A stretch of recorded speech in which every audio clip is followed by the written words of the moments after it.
Hello and welcome to my YouTube channel. Hope you guys are doing great. आप सब ठीक होंगे अच्छे से। चलिए, और एक पार्ट हमने कंप्लीट किया जिसका नाम है इन्वायरमेंट एंड इकोलॉजी के हमने एमसीक्यूज कंप्लीट किए। आज हम देखते हैं इंडियन नेशनल मूवमेंट। इसके 3 फेज में हम एमसीक्यूज देखते हैं। फेज फर्स्ट हम आज देखेंगे 1885 टू 1095 तक कुछ इंपॉर्टेंट एमसीक्यूज इसके रिलेटेड। चलिए, पहला MCQ, what was the main reason behind the rise of nationalism in India. इसका मेन रीजन क्या था? Reason rise of nationalism in India, basically ये it is all of the above. Revolt of 1857 था इसका, press and newspaper था, and influence किस culture का, influence किस थॉट का, वेस्टर्न थॉट का। It is all of the above. उसके बाद देखेंगे हम Indian nationalism was the child of British Raj. Who made this statement? ये स्टेटमेंट किसने दिया था? कौन सा statement? Indian nationalism was the child of British Raj. UPSC 2010 का पूछा गया एमसीक्यू है। इट इज और कोपलैंड का ये स्टेटमेंट है। उसके बाद है Nero fielded while Roman burden. In the context of which event nationalists has used this statement? Basically, it is on organization of Delhi Darbar in 1877. Who are remembered as the pioneer of economic nationalism? ये किसे कहते हैं? Who is remembered pioneer of economic nationalism? किसे कहते हैं? ये कहते हैं आरसी दत्त को। उसके बाद असिस्टेंट कमिश्नर 2019 का पूछा गया एमसीक्यू हम देखते हैं। When did the earlier nationalists oppose the Council Act 1892? Because the act did not give the Indians control over the public funds. ये था इसका main reason. Why did the earlier nationalists oppose the Council Act 1892? Because the act did not give the Indians to control over the public funds. चलिए, उसके बाद दिया गया है इवॉल्वेशन of earlier nationalist का। इवॉल्वेशन ऑफ अर्लियर नेशनलिस्ट, इसमें कुछ statement दिए गए हैं। Which of the above statements are correct? आपको ये स्टेटमेंट पढ़ने हैं और इनमें से बताना है करेक्ट कौन कौन सा स्टेटमेंट है इनमें से। दे popularized modern ideas, they failed to widen the scope of their demands, they explored the exploitative character of colonial rule. All the above statements are correct. जो भी तीनों स्टेटमेंट दिए गए हैं related evolution of the earlier nationalists के, वो सब ठीक है।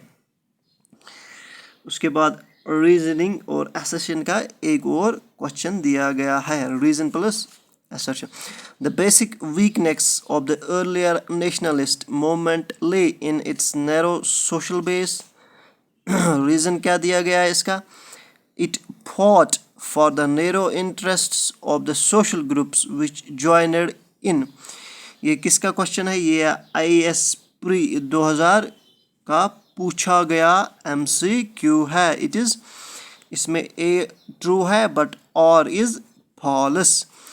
जो ए दिया गया है वो ट्रू है but R is false. The basic weakness of the earlier nationalist movement lay its narrow social base. चलिए, और एक क्वेश्चन है इसी के related. The earlier nationalists in the initial phase paid relatively little attention to the question of workers.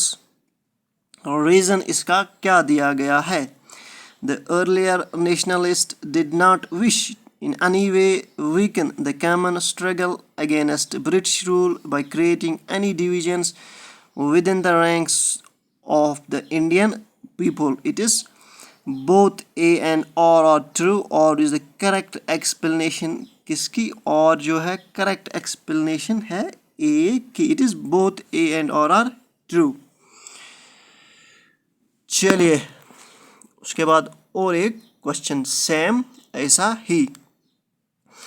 ये भी Indian nationalism first developed in Bengal and re-harvested in the 19th century. Racial discrimination was major factor behind the growth of nationalism. चलिए बोल रहा है जो nationalism है first developed कहाँ पे हुआ? बंगाल में. री-हार्वेस्टेड कहाँ किस सेंचुरी में हुआ? 19th सेंचुरी में.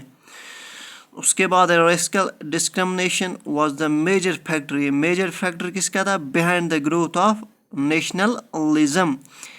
It is both A and R are true but R is not the correct explanation of A. चलिए CDSE 2003 का पूछा गया MCQ है. Royal Asiatic society was found by. It was founded by Sir William Jones. When was Indian Association of Calcutta formed?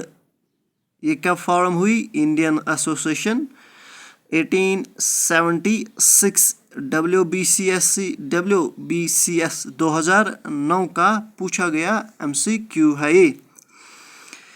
The first political organization established in India in 1838 was known as.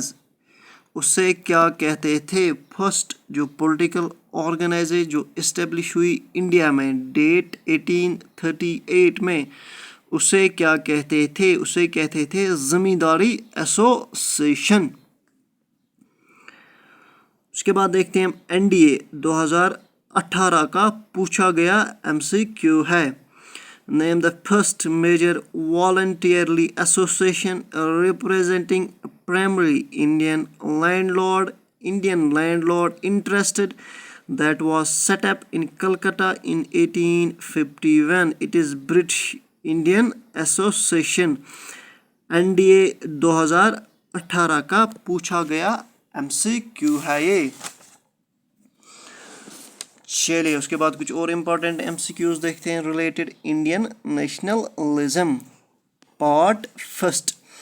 The most important organisation of pre Congress nationalist organisation was the. It was Indian Association of Calcutta. It is BPSC 2008 का पूछा गया MCQ है ये.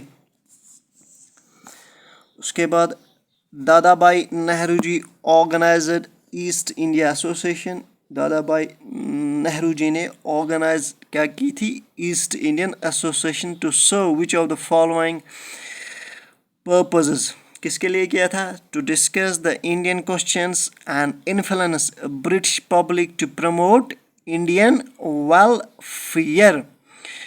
To discuss the Indian questions and influence the British public to promote Indian welfare. उसके बाद देखेंगे हम NDA 2017 का पूछा गया MCQ है. Which one of the following associations was founded in London by Dadabhai Nehruji in 1866?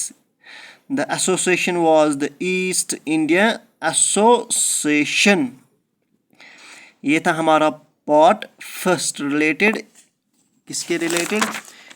Indian national movement का हमने फेस फर्स्ट आज डिस्कस किया. इसके कुछ इम्पोर्टेंट MCQs डिस्कस किए. कल हम देखेंगे इसका फेस फर्स्ट का part 2. I hope you like this video. Please do share and subscribe. Thank you.